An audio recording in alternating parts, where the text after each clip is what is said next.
नमस्कार, दिन भर की बड़ी खबरों में आपका स्वागत है। मैं हूं आंचल। आज इस बुलेटिन में बात होगी एआई समिट में हुए बवाल की, राहुल गांधी को कोर्ट से मिली बड़ी जीत की, देखेंगे एसआईआर के बाद जारी हुई 5 राज्यों की फाइनल वोटर लिस्ट को, चुनाव आयोग की तैयारी को, जानेंगे बिहार एनडीए में क्यों बढ़ रहा है टकराव, और बुलेटिन के आखिर में देखेंगे जाने माने कार्टूनिस्ट इरफान की किस खबर पर पड़ी तिरछी नजर। लेकिन दिन भर की तमाम बड़ी खबरों से पहले एक नजर आज की सुर्खियों पर। शंकराचार्य अविमुक्तेश्वरानंद के खिलाफ एफआईआर के आदेश, शाकंभरी के पीठाधीश्वर आशुतोष ब्रह्मचारी ने दर्ज कराया मामला। बीजेपी सरकार के साथ पहले से ही शंकराचार्य का चल रहा है टकराव। सोनिया गांधी की नागरिकता मामले पर राउज एवेन्यू कोर्ट में टली सुनवाई, 13 मार्च की दी गई है अगली तारीख। नागरिकता मिलने से पहले वोटर लिस्ट में नाम होने का लगा है आरोप।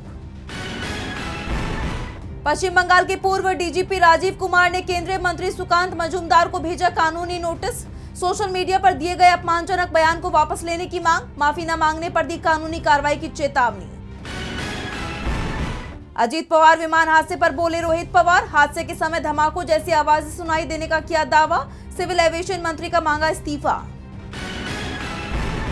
हाई अलर्ट पर राजधानी दिल्ली, लश्कर-ए-तैयबा के निशाने पर चांदनी चौक के मंदिर और लाल किला, भीड़भाड़ वाले इलाकों में बढ़ाई गई चौकसी। और दल बंधु नेताओं पर बरसे कांग्रेस सांसद गौरव गोगोई, कड़े लहजे में दी चेतावनी, कहा जो विधायक दूसरी पार्टी में गए हैं उन्हें दोबारा नहीं बनने देंगे विधायक।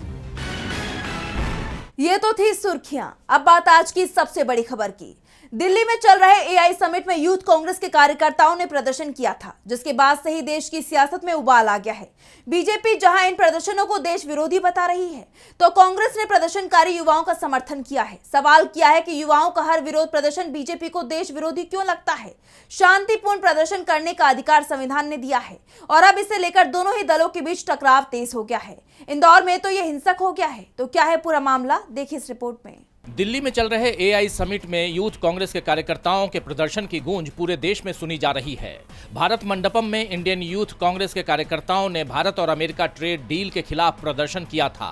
कार्यकर्ताओं ने टी शर्ट उतारकर पीएम इज कंप्रोमाइज्ड के नारे लगाए। प्रदर्शनकारी हाथ में सफेद रंग की टी शर्ट लिए हुए हैं। टी शर्ट पर पीएम मोदी और अमेरिकी राष्ट्रपति डोनाल्ड ट्रंप की फोटो लगी है। उस पर लिखा है पीएम इज कंप्रोमाइज्ड।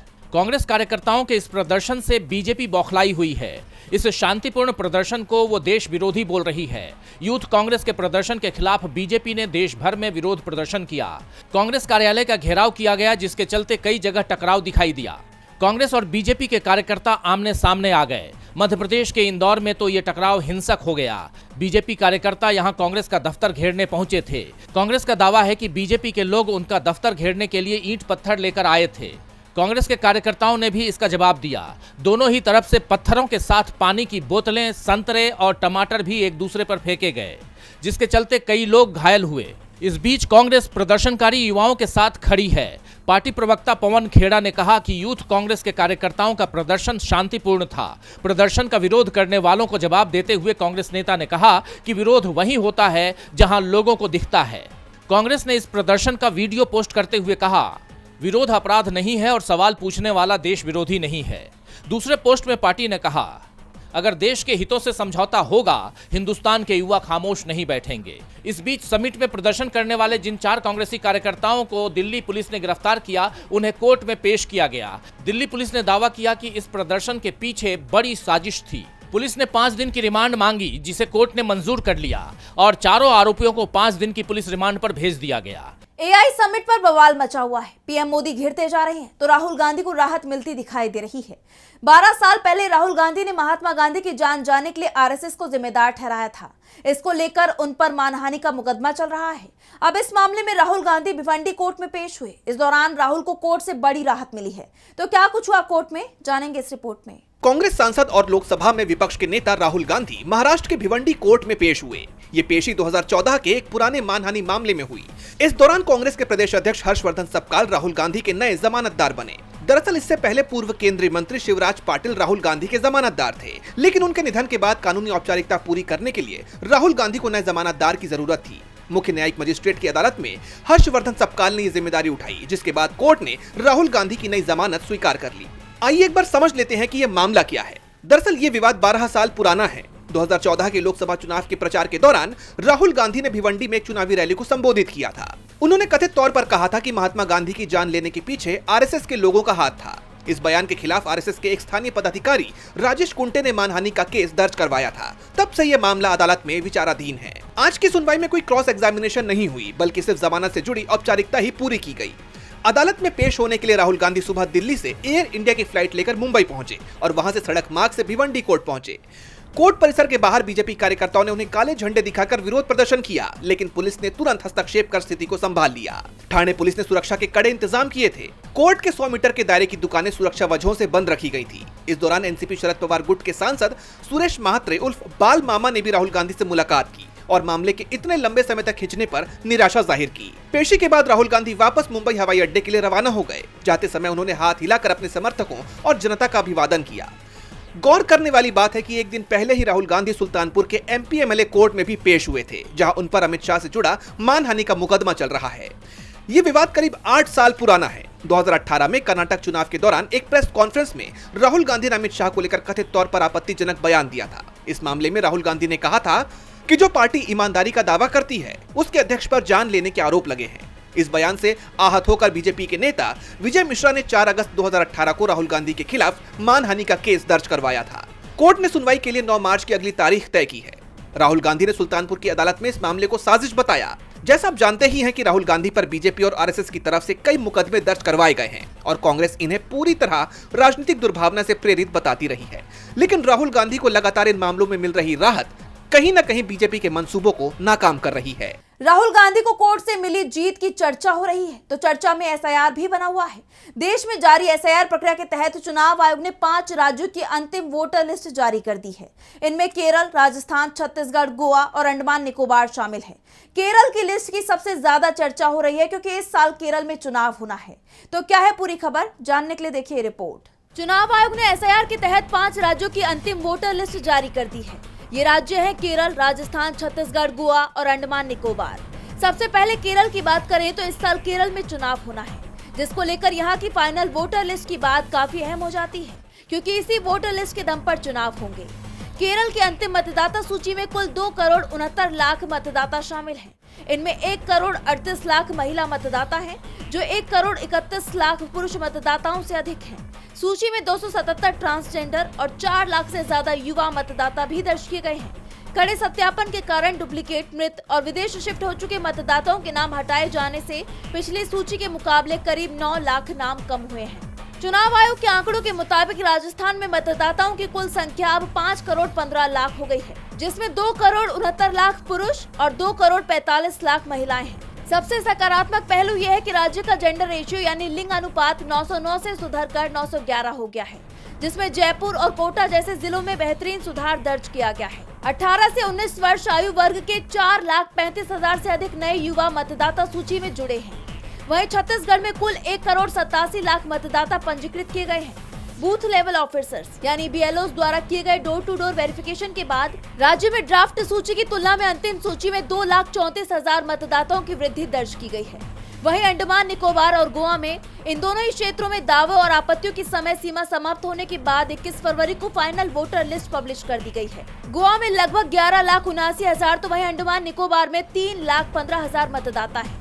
27 अक्टूबर 2025 से शुरू हुए इस स्पेशल इंटेंसिव रिवीजन का मकसद घर घर जाकर वोटर्स की मैपिंग करना और दस्तावेजों का डिजिटलाइजेशन करना था, ताकि आगामी विधानसभा और स्थानीय चुनावों के लिए देश को एक पारदर्शी और क्लीन वोटर लिस्ट मिल सके। हालांकि इन सब के बीच इस लिस्ट को लेकर विपक्ष की प्रतिक्रिया पर भी नजरें बनी हुई हैं, क्योंकि ये तमाम राज्य बीजेपी शासित हैं और विपक्ष लंबे वक्त से बीजेपी और चुनाव आयोग की साठगांठ का आरोप लगा रहा है।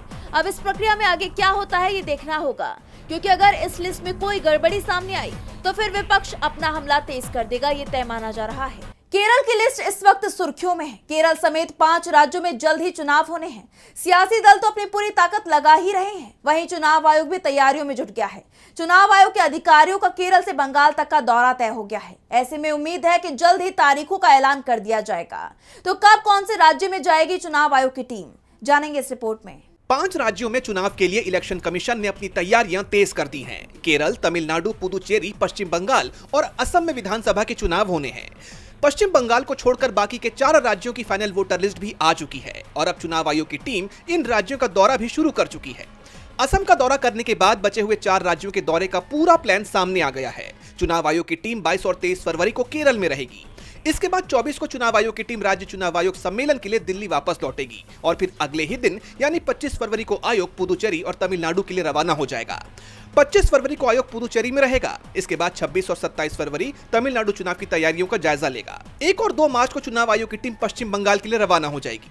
असम का दौरा चुनाव आयोग पहले ही कर चुका है। चुनाव की तैयारियों का जायजा लेने के बाद गुवाहाटी में मुख्य चुनाव आयुक्त ज्ञानेश कुमार ने कहा था कि आयोग 14 अप्रैल को पड़ने वाले बिहू त्योहार को ध्यान में रखते हुए पूर्वोत्तर राज्य के लिए चुनाव कार्यक्रम को अंतिम रूप देगा। इसके बाद ये तय माना जा रहा है कि होली के बाद यानी 5 मार्च या उसके 1-2 दिन बाद कभी भी 5 राज्यों में चुनावों का ऐलान हो जाएगा। दरअसल राज्य विधानसभा का कार्यकाल पूरा होने से पहले नई विधानसभा का चुनाव करवाना जरूरी होता है। चुनावी राज्यों में पुदुचेरी का विधानसभा 15 जून को समाप्त होगा, जबकि असम का 20 मई को, केरल विधानसभा का 23 मई को और तमिलनाडु विधानसभा का कार्यकाल 10 मई को समाप्त हो रहा है, जबकि पश्चिम बंगाल विधानसभा का कार्यकाल 7 मई को पूरा होगा। विधानसभा के कार्यकाल पूरा होने से कम 4-5 दिन पहले चुनाव नतीजे आ जाने चाहिए। ऐसे में उम्मीद है कि अप्रैल के आखिरी या फिर मई के शुरुआत में चुनाव नतीजे आ जाएंगे। इस वक्त सभी की नजरें चुनाव आयोग के दौरे पर टिकी हुई हैं, तो निगाहें राज्यसभा चुनाव पर भी हैं। बिहार की 5 राज्यसभा सीटों पर चुनाव का ऐलान हो गया है, जिसे लेकर सियासी घमासान शुरू हो गया है। राज्यसभा की 5 सीटों पर एनडीए और महागठबंधन के बीच मुकाबला तय है। वहीं एनडीए के सहयोगियों में टकराव दिखाई दे रहा है। तो क्या है पूरी खबर, जानने के लिए देखिए रिपोर्ट। बिहार में कुल 5 सीटों पर राज्यसभा चुनाव है। चुनाव आयोग ने चुनाव का ऐलान कर दिया है। 16 मार्च को वोटिंग होगी, इसी दिन नतीजे भी आएंगे। चुनाव के ऐलान के बाद से ही राज्य में राजनीतिक हलचल तेज हो गई है। ये बात तो तय है कि 5 में से एनडीए 4 सीटें आसानी से जीत जाएगा। हालांकि 5वीं सीट पर पेच फंसा हुआ है और ये सीट एनडीए में टकराव की सबसे बड़ी वजह बन गई है। दरअसल विधानसभा में संख्या बल के हिसाब से बीजेपी और जेडीयू दोनों के हिस्से में 2-2 सीटें आना तय है। जेडीयू अपनी सीटों पर कोई समझौता करने को तैयार नहीं है, तो दूसरी तरफ बीजेपी की तरफ से अध्यक्ष नितिन नबीन और दूसरी सीट के लिए भोजपुरी एक्टर पवन सिंह का नाम तय माना जा रहा है। 5वीं राज्यसभा सीट पर एनडीए और महागठबंधन में कांटे की टक्कर देखने को मिल रही है। 5वीं सीट पर सत्ता पक्ष और विपक्ष तो आमने सामने है ही, साथ ही एनडीए के सहयोगी दल भी इस 5वीं सीट पर दावा ठोक रहे हैं।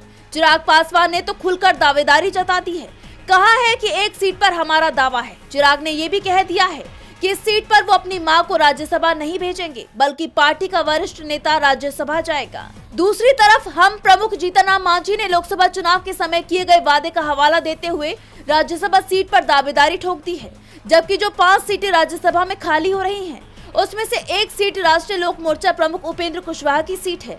कुशवाहा का दावा है कि बीजेपी ने वादा किया था कि उनका कार्यकाल खत्म होने के बाद पार्टी फिर से उन्हें उसी सीट से राज्यसभा भेजेगी। सबसे बड़ी बात तो यह है कि ये तीनों ही दल 5वीं सीट पर दावेदारी नहीं कर रहे हैं, बल्कि बीजेपी के कोटे की दूसरी सीट को लेकर दावा ठोक रही हैं, बल्कि वो सेफ सीट है। 5वीं सीट किसके हिस्से में जाएगी, ये ओवैसी की पार्टी एआईएमआईएम तय करेगी। दरअसल बिहार में राज्यसभा की एक सीट जीतने के लिए 41 विधायकों के समर्थन की जरूरत है। एनडीए के पास 202 विधायक हैं। उस हिसाब से 4 राज्यसभा की सीट पक्की है और 5वीं सीट के लिए एनडीए को 3 सदस्यों की कमी है। दूसरी तरफ महागठबंधन के पास 35 विधायक है, यानी बहुमत से 6 कम। अगर ओवैसी की पार्टी के 5 विधायक साथ आ जाते हैं तो महागठबंधन का उम्मीदवार जीत जाएगा। ऐसे में अब एनडीए हो या महागठबंधन, जिसे एआईएमआईएम का समर्थन मिलेगा, जीत उसी गठबंधन के उम्मीदवार की होगी। बिहार एनडीए में तनाव को लेकर बीजेपी परेशानी में दिखाई दे रही है, तो भारत और अमेरिका के बीच व्यापार समझौते पर मोदी सरकार विपक्ष के सवालों से घिर गई है। इस बीच अमेरिकी राष्ट्रपति ट्रंप ने बड़ा बयान दिया है, जिसके बाद विपक्ष ने अपने हमले और तेज कर दिए हैं। वहीं नेता प्रतिपक्ष राहुल गांधी का भी इस पर बयान आया है। तो क्या कुछ कहा ट्रंप ने, जानेंगे इस रिपोर्ट में। भारत अमेरिका के बीच व्यापार समझौते पर बनी सहमति को लेकर मोदी सरकार की मुश्किलें उस वक्त और बढ़ गई जब डोनाल्ड ट्रंप ने इस पर बयान दिया। अमेरिकी राष्ट्रपति डोनाल्ड ट्रंप ने कहा कि यह समझौता पहले की तुलना में पूरी तरह बदल चुका है और अब भारत अमेरिका को टैरिफ देगा, जबकि अमेरिका भारत को कोई टैरिफ नहीं देगा। ट्रंप ने कहा कि वो टैरिफ देंगे और हम टैरिफ नहीं देंगे। भारत के साथ डील ये है कि वो टैरिफ चुकाएंगे। पहले ऐसा नहीं था, लेकिन हमने इसे पलट दिया है। मुझे लगता है कि प्रधानमंत्री मोदी एक शानदार सज्जन और महान व्यक्ति हैं, लेकिन वो अमेरिका के मुकाबले कहीं ज्यादा चतुर थे। भारत हमें नुकसान पहुंचा रहा था। ट्रंप ने इस डील को एक फेयर डील करार दिया है, यानी उनके मुताबिक ये डील बिल्कुल सही है। वहीं अब इस पर विपक्ष की प्रतिक्रिया भी आनी शुरू हो गई है। लोकसभा में नेता प्रतिपक्ष राहुल गांधी ने इसे लेकर एक्स पर लिखा, प्रधानमंत्री समझौता कर चुके हैं, उनका विश्वासघात सबके सामने आ गया है। वो मोल भाव यानी बातचीत नहीं कर सकते, वो फिर से सरेंडर कर देंगे। वहीं ट्रंप के इस बयान पर विपक्ष का कहना है कि उनके बयान से साफ है कि ट्रेड डील पर प्रधानमंत्री नरेंद्र मोदी ने दस्तखत किसानों के गले पर तलवार रखकर ही किए हैं। विपक्ष सवाल उठा रहा है कि कृषि मंत्री शिवराज सिंह चौहान क्या अब ट्वीट करके बताएंगे कि डोनाल्ड ट्रंप झूठ बोल रहे हैं या वो भी प्रधानमंत्री की तरह कॉम्प्रोमाइज्ड हैं। जैसा आप जानते ही हैं कि भारत यूएस के बीच व्यापार समझौते पर सहमति बन गई है। इस समझौते के तहत भारत के बाजार अमेरिकी किसानों के लिए 0% टैरिफ पर खोल दिए गए हैं, जिस पर विपक्ष पहले ही भड़का हुआ था और मोदी सरकार पर सवालों की बौछार कर रहा था। वहीं अब ट्रंप के बयान ने सरकार की मुश्किलें और बढ़ाने का काम किया है। एक तरफ विपक्ष सवाल तो उठा ही रहा है, साथ ही मोदी सरकार से ट्रंप को जवाब देने की मांग भी कर रहा है। विपक्ष ने मोदी सरकार पर सवालों की बौछार कर दी है। इस बीच यूजीसी ने एक चौंकाने वाली लिस्ट जारी की है। इस लिस्ट में 32 फर्जी यूनिवर्सिटीज के नाम हैं। हैरान करने वाली बात यह है कि इस लिस्ट में सबसे ज्यादा यूनिवर्सिटीज दिल्ली और यूपी में हैं, जहां बीजेपी की सरकार है। तो और कौन कौन सी यूनिवर्सिटीज को बताया गया है फेक और क्या है ये पूरी खबर, जानने के लिए देखिए रिपोर्ट। यूजीसी की तरफ से एक चौंकाने वाली रिपोर्ट सामने आई है। 2026 की अपनी ताजा रिपोर्ट में यूजीसी ने देश भर की 32 फर्जी यूनिवर्सिटीज की लिस्ट जारी की है। ये खुलासा न सिर्फ छात्रों के भविष्य पर मंडराते खतरे को दिखाता है, बल्कि सरकार के दावों की भी पोल खोलता है। इस लिस्ट में सबसे चौंकाने वाला नाम देश की राजधानी दिल्ली का है। दिल्ली 13 फर्जी संस्थानों के साथ इस लिस्ट में सबसे ऊपर है। यहाँ all India institute of public and physical health science और यूनाइटेड नेशंस यूनिवर्सिटीज जैसे भारी भरकम नाम वाले संस्थान बिना किसी मान्यता के डिग्री बांट रही हैं। इसके अलावा आध्यात्मिक विश्वविद्यालय रिठाला और कमर्शियल यूनिवर्सिटी लिमिटेड जैसे नाम भी इस लिस्ट में शामिल है। टॉप 5 राज्यों की बात करें तो दिल्ली में 13, उत्तर प्रदेश में 4, महाराष्ट्र में 2, पश्चिम बंगाल में 2 और आंध्र प्रदेश में 2 फर्जी यूनिवर्सिटी हैं। दिल्ली के बाद यूपी दूसरे नंबर पर है। यहाँ 4 संस्थानों को अवैध पाया गया है, जिनमें प्रयाग का गांधी हिंदी विद्यापीठ और नोएडा स्थित महामाया टेक्निकल यूनिवर्सिटी प्रमुख है। विपक्ष सहित जनता ने इस मुद्दे पर सरकार को घेरना शुरू कर दिया है। सवाल ये उठाया जा रहा है कि आखिर प्रशासन की नाक के नीचे महाराष्ट्र की राजा अरेबिक यूनिवर्सिटी, पश्चिम बंगाल का Indian institute of alternative medicine और कर्नाटक की ग्लोबल ह्यूमन पीस यूनिवर्सिटी जैसे संस्थान सालों से कैसे फल फूल रहे हैं। यूजीसी ने साफ किया है कि इन संस्थानों को ना तो डिग्री देने का अधिकार है और ना ही ये किसी आधिकारिक पाठ्यक्रम का संचालन कर सकते हैं। केरल की सेंट जॉन यूनिवर्सिटी से लेकर हरियाणा की मैजिक एंड आर्ट यूनिवर्सिटी तक ये सभी संस्थान छात्रों के पैसे और समय को बर्बाद कर रहे हैं। ये रिपोर्ट सरकार के लिए एक अलार्म की तरह है, तो वहीं ये उनकी लापरवाही भी उजागर करती है। अब देखना होगा कि इस लिस्ट के जारी होने के बाद इन संस्थानों पर कोई कार्रवाई होती है या नहीं। वहीं दूसरी तरफ इसका सबसे बुरा असर यहाँ पढ़ रहे छात्रों पर होगा। छात्र ठगा हुआ महसूस करेंगे। ऐसे हालात से निपटने के लिए सरकार क्या एक्शन लेती है, ये देखना होगा। और बुलेटिन के आखिर में देखेंगे जाने माने कार्टूनिस्ट इरफान की किस खबर पर पड़ी तिरछी नजर।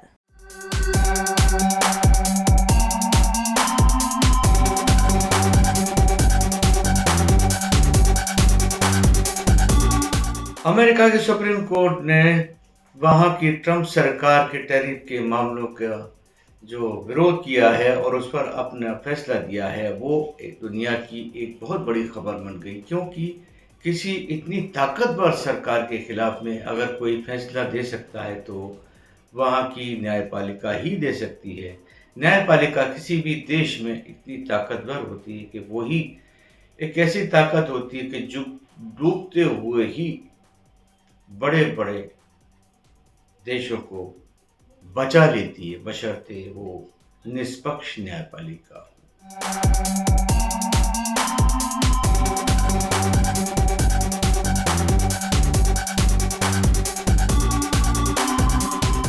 बहुत बहुत शुक्रिया इरफान जी। तो आज इस बुलेटिन में बस इतना ही। आप देखते रहिए DB लाइव। नमस्कार।